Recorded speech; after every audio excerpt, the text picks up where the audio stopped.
ma ameen ni ñu koy defee saa su ne ci bile numéro yemook mercredi 26 novembre 2025 ñu commencé kon jotaay bi ak ponk bu njëkk bi muy nag révélation bi nga xamante ne waa gëm sa bopp daal di nañ koy def ni ki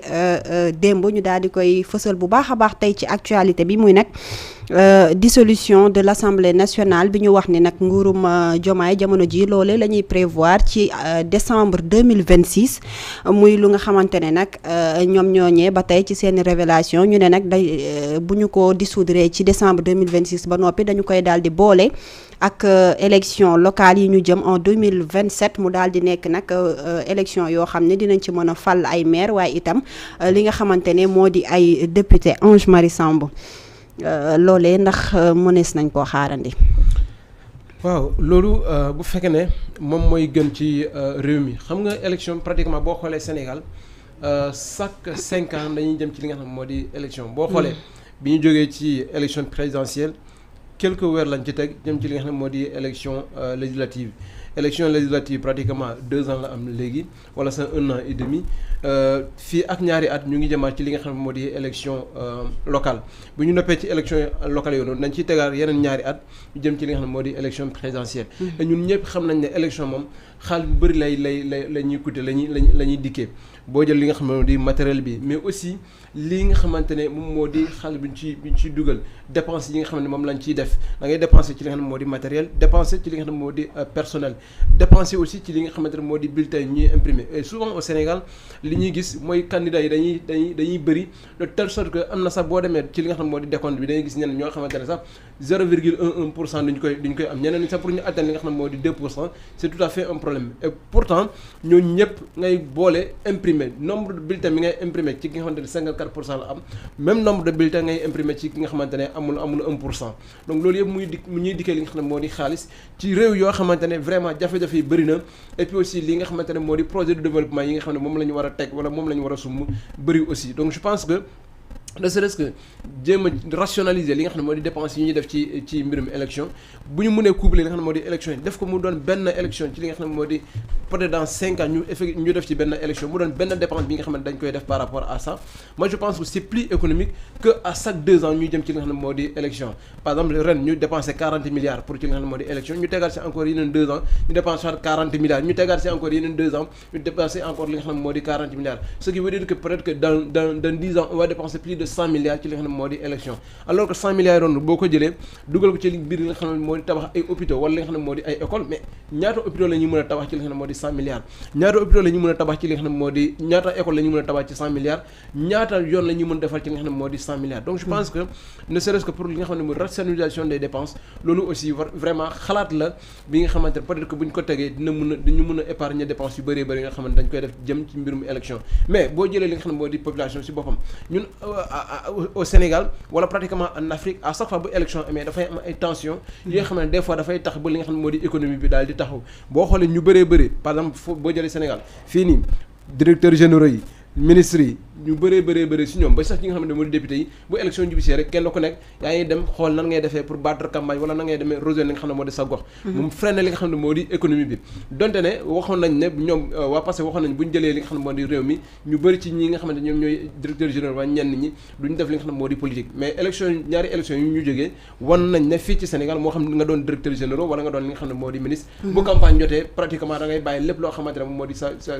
liggéey jëm ci nga xam ne moo di mbirum état nga dem di battre campagne wala di jéem a xool nan ngay def pour li nga xamante ne moo di seen parti daal di gagner fii lañ gisoon ay ministre de l'intérieur yi nga xamante dañuy dem battre campagne ci ki nga xamante ne moo war a organiser li nga xam ne moo di élection ngay dem di battre campagne donc su wér nga xam nga ko wane na li nga xamante ne moo di PTM donc je pense que loolu vraiment ne serait-ce que dépenses yi nga xam ne moom lañ ciy def jëm ci li nga xam ne moo di couplage élection loolu vraiment lu même bu fekkee ne député yi seen mandat du jeex quand même en 2026 oui effectivement loolu mooy li nga xamante ne moo di peut-être que beneen point bi ñu mën a soulever par rapport à ça mais fii Sénégal moom tàmm nañu tas li nga xam ne moo di assemblée nationale di assemblée nationale bii nii bu ñu ko tasee yàggul ba ñu jëm ci li nga xam ne moo di yeneen élection mais xam nga organiser li nga xam ne moo di ay élection couplées muy épargne ñu ay dépenses moo gën aussi ñuy nekk fi di organiser ay élections à chaque 2 ans wala si ñaari at yu jot ñu nekk ci li nga xam ne moo di ay élections nit ñi aussi les gens ils ont besoin de travailler les gens ils ont besoin de vaquer li nga xam ne moo di de occupation donc man je pense que bu fekkee ne c'est la meilleure des solutions bi mën a tax ñu économiser xaalis bi mën a tax ñu am aussi li nga xam ne moo di stabilité pourquoi pas ñu jëm ci li nga xam ne moo di couplage élection yi noonu. D'accord. Maintenant des na ci ki nga xamante ne moo di le chef de l'État parce que moom moo yore li nga xam moo di tegal bu yem la moom mooy xool est-ce que war nañ tas assemblée nationale wala est-ce que war nañ koo coupler ak li nga xam ne moo di élection yi buñ ci eggee aussi li nga xam ne moo di constitution bi moom mën nañ ko bind laaj ko li nga xamante ne moo di xalaatam bu gisee ne loolu lu mën a nekk la pourquoi pas. D'accord, très bien. Cheikh, li nga xamante ne moo di assemblée nationale ñu fas yéene ko wala boog bu ñu sukkandikoo ci li nga xamante ne waa Gëm sa bopp loolu la ñu wax ñu ne en 2020 au décembre 2026 njiital réew mi dafa décider daal di tas li nga xamante ne moo di assemblée nationale boole élection yi ak élection locale yi ñu jëm naka nga ko gisee. Bon Mariama, je pense que la dissolution de l'Assemblée nationale dafa nekk loo xam ne dafa bokk ci pouvoir constitutionnel. C'est-à-dire loolu permettre na le président de la République étant chef suprême des armées et gardien de la Constitution donc mu mettre fin au mandat des députés mais à une condition que mu mot les 2 ans yi nga xam ne code bi moo ko santaane. Maintenant ñuy war a dem ci ay élections locales war a dem ci ay élections législatives comment est-ce que l'État du Sénégal prévoit organiser ça parce que man je me dis que ne le président Bougane Gueye Dany il a juste fait une prédiction en fait. moom dafa prédire mais man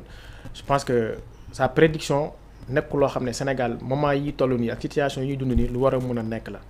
parce que le président de la République pour mu dissoudre l'Assemblée nationale dans un premier temps moom il faut que mu am l'avis des présidents des présidents de l'Assemblée nationale mais aussi mu am l'avis du premier ministre Ousmane Sonko et ce dernier en âme et conscience xam nañ ne dissoudre l'Assemblée nationale organiser des élections anticipées c'est pas favorable à lui donc moo tax ma ne le président Bougane il a juste donné son avis d'autant plus que bu ñu demee ci ay élections locales bu ñu fàtte ne élection locale dañuy dem l'élection des maires mais en même temps dañuy dem l'élection des présidents des conseils départementaux parce que foofu dañuy fal maire bi ba pare fal ki nga xam ne moom la ñu war a tabb ci conseil départemental yi donc je trouve très compliqué que nga war a dem ci ay élections nga nar a fal maire fal président des conseils départementaux ensuite nga nar fa jóge waat encore di falaat li nga xam ne moom la ñuy naan les députés je pense que foofu bu fekkee ne dañ ko nar a adopté rationalisation des dépenses moom yaakaar naa ne duñ ko fa wax parce que yaakaar naa ne bu ñu naree dem ba nar a dundat loolu donc Sénégal day gën a dépenser te bu ñu fàtte aussi que ni bañ fi dissoudre assemblée bi nii ba defaat fi ay élections Demba Ndiaye la yàggul dara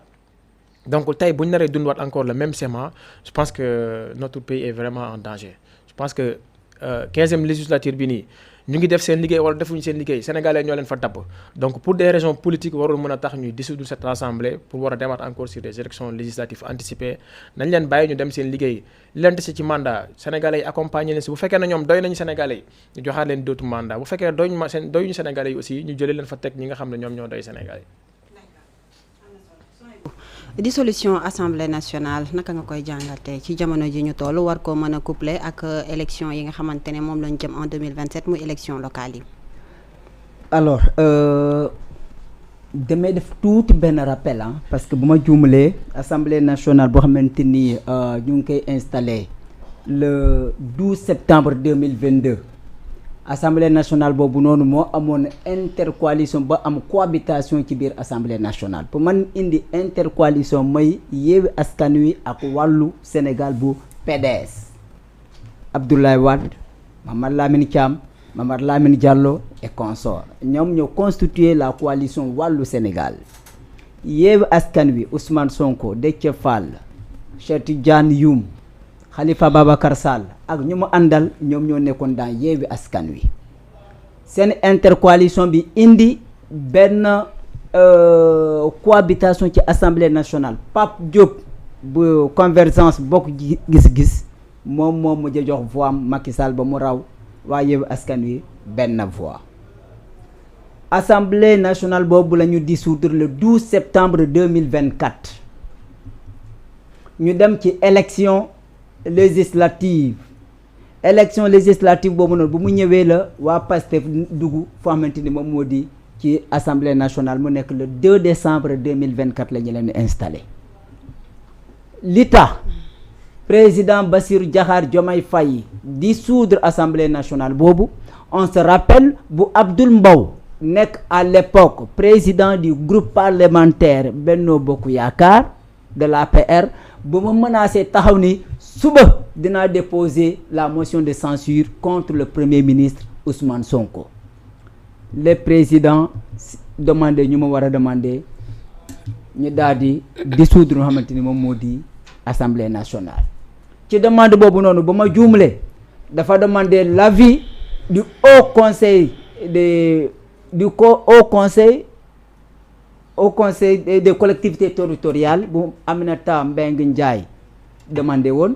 mu demandé le conseil économique social environnemental bu Abdoulaye Daouda Diallo demandé woon ensuite ñu laaj ci assemblée ci 14e législature boobu noonu ne leen il faut dissoudre ces deux institutions budgétivores HCCT ak CSE conseil économique social environnemental waa majorité parlementaire d'alors ñu bañ ñu ne duñ ko daal di dissoudre projet de loi boobu noonu ñu mujj ko retirer finalement ñu dissoudre assemblée nationale boobu maintenant ma jàpp ni ci élection boobu noonu donte cohabitation moo amoon même bu fekkente ne waa Benno Bokk Yaakaar Macky Sall ou bien Amadou Ba à l'époque candidat de Benno Bokk Yaakaar bu fekkente ne moom moo ñëwoon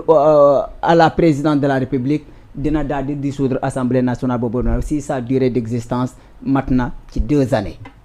ci 2 années boobu Diomaye ñëw dissoudre le président Diomaye dissoudre assemblée nationale. La dissolution de l'Assemblée nationale c'est pas le bon vouloir d'un président da ngay gis ne tu es en position d'inconfortabilité position bi nga nekk arrangé wu la yow njiitu réew mi nga gis ni yow mënatoo ànd ak ñii nga ne kon il faut ma dissoudre leen le président a ce droit de vie et de mort sur Assemblée nationale à condition que ñaar at yi mën a tegloo. Maintenant en attendant on parle le plus souvent boo ko déggee dañu naan yaa crise institutionnelle dissolution de assemblée mënul am moment boo xamante ni y a pas réeroo amul entre les deux. Maintenant en ce moment là lan moo war a motiver ñu ne président de la république de daal di dissoudre assemblée nationale parce que moom y a dualité entre lui et son premier ministre. Moom mën a démettre des fonctions mën a démettre le premier ministre de ses fonctions mais le premier ministre ne peut pas lui démettre de ses fonctions. Premier ministre ne bu fekkante ne ñii bëgguñu ma nekk bu président bëggul ma nekk ci premier ministre na ma démettre ma dellu fa xamante ni moom moo di assemblée nationale. ñu jàpp ni assemblée nationale Ousmane Sonko a plus de majorité wala il a plus de députés qui lui sont favorables que le président Diomaye. Maintenant dissolution de l'Assemblée nationale aussi est un risque pour le président. tey gi nii bu fekkante ni moom jàpp na ni bu dissoudre l'Assemblée nationale bu dem élection mën na am ñoo xamante ni moom moo di non seulement le pouvoir des décrets nomination à des postes civils et militaires en même temps mu contrôler la majorité au niveau de l'Assemblée nationale c'est un risque jeu la rek comme football arbitre day siffler rek ku nekk dem mën nga gagner kon mën nga perdre. Maintenant évitons le scénario de Paris. Si le président dissout l'Assemblée nationale boo xamante ni le 2 septembre 2024 lañ ko installé ban moment la ko mën a dissoudre ñaar at yi ba matee bu fekkante ne ci diggante bi moom dissoudre na pour mu ñëw am benn majorité absolue ci Assemblée nationale. Maintenant bu si diggante bi bu fekkante ne démettre la son premier ministre de ses fonctions ils veulent se séparer maintenant il y a plus de dualité ils veulent contrôler mu ñëw perte Assemblée nationale. On constate ce qui s'est en train de passer en France. Premier ministre bu ñëw 24 heures ngay def gaa yi dugal la motion de censure lim nga reprendre à 0. Maintenant ki ko wax nag Bougane na ndax Bougane tout ce qu'il nous dit aussi on peut le prendre comme information pincette. Opposition la te Bougane lu mu daan def mooy Sonko day génn te mu génn midi mu génn 11h midi et demi mais taxul lu mu doon wax ni gaa jël ko en compte